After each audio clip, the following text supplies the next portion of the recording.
പിന്നെ എനിക്ക് പറയാനുള്ളത് ഒരു അഭിഷേക് എന്ന് പറഞ്ഞിരുത്തം കയറിയിട്ടുണ്ട് കേട്ടോ. അയ്യോ, അവൻ മറ്റേ ആ ഗേ ആയിട്ടുള്ള ഒരു ചെറുക്കനെ വന്നിരുന്ന് പറഞ്ഞേക്ക, ഇവനൊക്കെ എന്നടേ നിനക്കൊക്കെ ബോധം വരണത്? മനുഷ്യമാകും വരുന്ന കേട്ടോ, പറയായിരിക്കും. പക്ഷേ എനിക്ക് ആകെ ഉള്ളൊരു സന്തോഷം എന്ന് പറഞ്ഞാൽ അവിടുത്തെ കണ്ടസ്റ്റൻസ് എല്ലാം അവന് എതിരെയായിരുന്നു.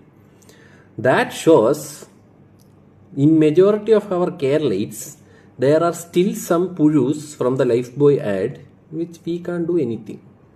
അങ്ങനെയാണെങ്കിൽ തോന്നുന്നു. പിന്നെ അവൻ എന്തിനൊക്കെ കിടന്ന് മഴവണ ഉണ്ടായിരുന്നു. അവൻ എല്ലാവരും അല്ലേ പറഞ്ഞത് അങ്ങനെയും ഇങ്ങനെയെന്ന്. എന്തിനാണെങ്കിലും ഇങ്ങനെയൊക്കെ അവിടെ അവരൊക്കെ എത്ര കഷ്ടപ്പെട്ടാണ് റൈറ്റ്സ് ചോദിച്ച് മേടിക്കണമെന്നൊക്കെ അറിയൂടെ നിനക്കൊക്കെ.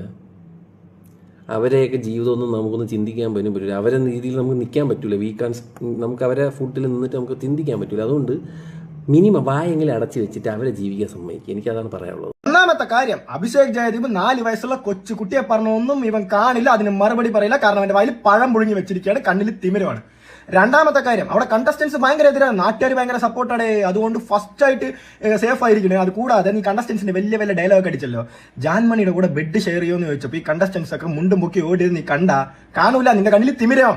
മൂന്നാമത്തെ കാര്യം, നീ പുഴുവെന്നൊക്കെ വിളിച്ച് നീ ജനിച്ചപ്പോൾ നിന്റെ തന്തയ്ക്ക് തോന്നിയതായിരിക്കും നീ പുഴുവാണെന്നുള്ളത്. അല്ലെങ്കിൽ ഇടയ്ക്കിടയ്ക്ക് കുണ്ടടിക്കാൻ വേണ്ടിയിട്ട് ബാങ്കോക്ക് പോകണ്ടല്ലോ, അവിടുത്തെ ലേഡി ബോയ്സിന് തോന്നിയിട്ടോ നിന്റെ പുഴുവാന്നുള്ളത്.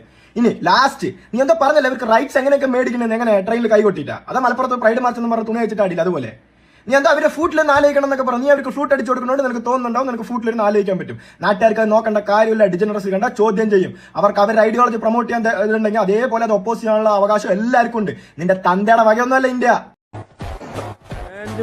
നമ്മുടെ അഭിഷേകിന്റെ ഒരു സ്റ്റോറി ഞാൻ ഇട്ടിട്ടുണ്ടായിരുന്നു. അതിന് വന്ന അറ്റാക്ക് കാണുമായിരുന്നു കേട്ടോ. എന്റെ ദൈവം, എല്ലാരും കൂടെ എന്നെ ഗേ ആക്കി.